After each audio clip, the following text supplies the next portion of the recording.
বুদ্ধদেব বর্মার নেতৃত্বে বিজেপি দল ছেড়ে দুই পরিবারের 10 ভোটার ত্রিপুরামাথায় যোগদান। বুধবার সকাল 11টার সময় বিশ্রামগঞ্জ স্থিত ত্রিপুরামাথা পার্টি অফিসে এসে আমতলী এডিসি ভিলেজের 4 নং ওয়ার্ডের বাসিন্দা বিশুদেব বর্মা এবং তুলদেব বর্মা এই দুই পরিবারের মোট 10 জন ভোটার শাসক বিজেপি দল ছেড়ে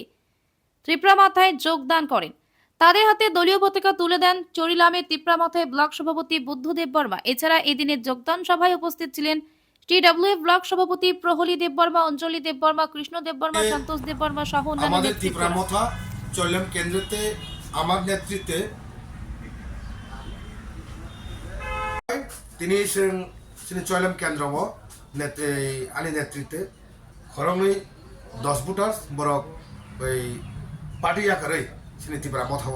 করে জয়েন খাইকা বনে বাগै সিংবরম খাবে খুব লামসুগো তামনি হিমালয় বরক সাইবানো সিনি বুবাগ্রা খরকসা লিডার এমন এক খরকসা লিডার যে সারা ভারতবর্ষ যতই ছিল বুবাগ্রার নেতৃত্বে সারা ত্রিপুরা রাজ্যেও যে একটা শান্তি বাতাবরণ যেটা ফাইবানি আমি একমাত্র বুবাগ্রান সিনি সম্ভব বড় হামজাগি বড় তিনি বুবাগ্রান থানি জয়েন খাইকা সিনি তাকে বিশু দেব বর্মা বাই তুলু দেব বর্মা পার্টি অফিসার বড় কামি করে মোরা বিশ্রামগঞ্জ আমতলি বিশিনি 4 নম্বর ওয়ার্ড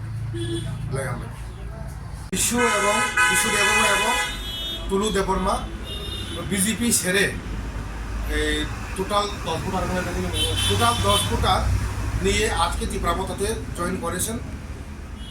তারা জয়েন করেছেন বুবাগ্রা এবং আমাদের মহারাজ প্রদত্ত কিশোর মানিক্য নেতৃত্বে সারা ত্রিপুরা যে একটা পিচ অ্যান্ড হারমোনি যে শান্তি বাতাবরণ, মহারাজের যে কাজের স্টাইল এবং মহারাজের যে এই একজন নেতৃত্ব যে একজন নেতা একজন ব্যক্তি হিসাবে মহারাজের যে কাজকর্ম দেখে ওরা আজকে 10 ভোটার এবং এই নিয়ে ত্রিপুরামাথাতে আজকে জয়েন করেছেন। আমরা ওদেরকে ত্রিপুরামাথা এজ এ ব্লক প্রেসিডেন্ট হিসাবে আমি তাদেরকে আমন্ত্রিত এবং তাদেরকে আমি আমার হৃদয়ে আমি তাদেরকে অ্যাকসেপ্ট করে নিলাম। আগামী দিনে ওনার নেতৃত্বে আরও বিজেপি বাড়বে চৈলাম কেন্দ্রে, তো মহারাজের নেতৃত্বে তাই আজকে তাদেরকে আমি সবাইকে স্বাগতম জানাই।